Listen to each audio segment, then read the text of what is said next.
नमस्कार, तुम्हा सर्वांचं आपल्या स्टडी पॉईंट या यूट्यूब चॅनलमध्ये स्वागत आहे. तर DA हाईक इन सॅलरी, लाखो केंद्रीय कर्मचाऱ्यांच्या पगारात DA थकबाकी कधी येणार? सरकारकडून आलेली ही महत्त्वपूर्ण अपडेट काय आहे, याबद्दल संपूर्ण सविस्तर माहिती या व्हिडिओच्या माध्यमातून जाणून घेणार आहोत. तत्पूर्वी तुम्ही जर आपल्या स्टडी पॉईंट या यूट्यूब चॅनलवरती जर नवीन असाल तर आपल्या या चॅनलला लगेचच लाईक आणि सबस्क्राईब करायला विसरू नका.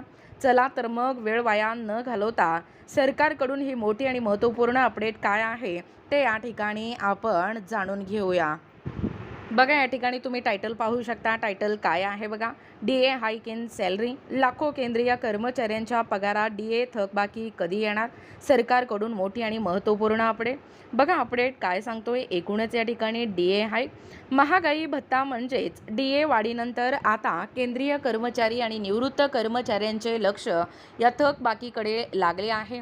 जानेवारी 2026 पासून DA मध्ये वाढ जाहीर झाल्यानंतर लाखो कर्मचाऱ्यांना वाढीव रकमेचा एरियर कधी मिळणार याची देखील उत्सुकता निर्माण झाली आहे.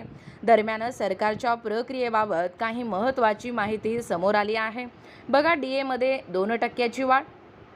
केंद्र सरकारने अलीकडेच केंद्रीय कर्मचारी आणि पेन्शनधारकांसाठी DA आणि DR मध्ये 2% वाढ मंजूर केली आहे.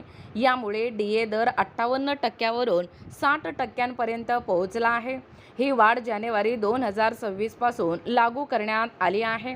बघा, एरियरची प्रतीक्षा कायम. DA वाढीची घोषणा झाल्यानंतर कर्मचारी आता जानेवारीपासूनच्या थकबाकीची वाट पाहत आहेत. साधारणपणे DA वाढ लागू झाल्यानंतर काही महिन्यांनी एरियर कर्मचाऱ्यांच्या खात्यात जमा केला जातो. यावेळीही एप्रिल नंतरच्या वेतन प्रक्रियेनुसार थकबाकी देण्याची शक्यता व्यक्त केली जात आहे. बघा, लाखो कर्मचाऱ्यांच्या पगारात वाढ.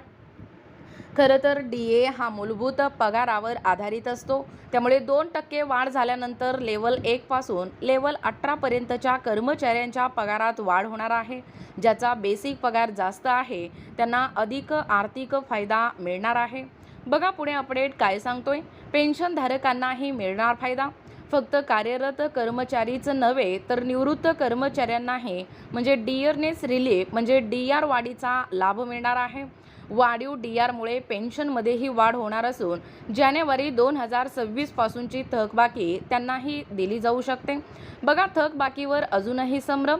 काही कर्मचारी संघटना अजूनही कोविड काळात थांबवण्यात आलेल्या 18 महिन्याच्या DA थकबाकीची मागणी करत आहेत.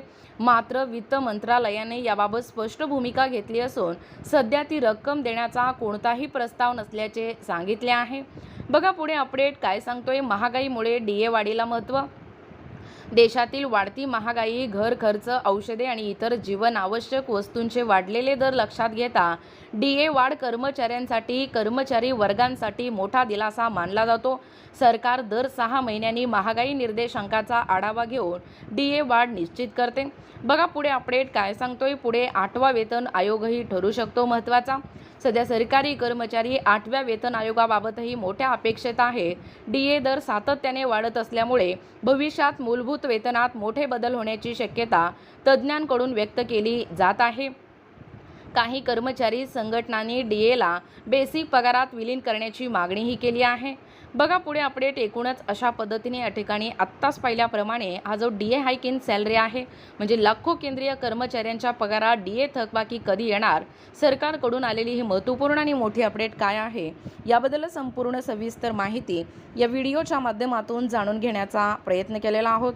अशाच प्रकारचे नाविन्यपूर्ण व्हिडिओ पाहण्यासाठी किंवा तुम्हाला जर आमच्या अध्यापनाचे व्हिडिओ आवडत असतील किंवा तुम्ही जर आपल्या स्टडी पॉईंट या यूट्यूब चॅनलवरती जर नवीन असाल तर आपल्या या चॅनलला लगेचच लाईक आणि सबस्क्राईब करायला विसरू नका. भेटूया अशाच पुढच्या नवीन व्हिडिओमध्ये. तोपर्यंत धन्यवाद.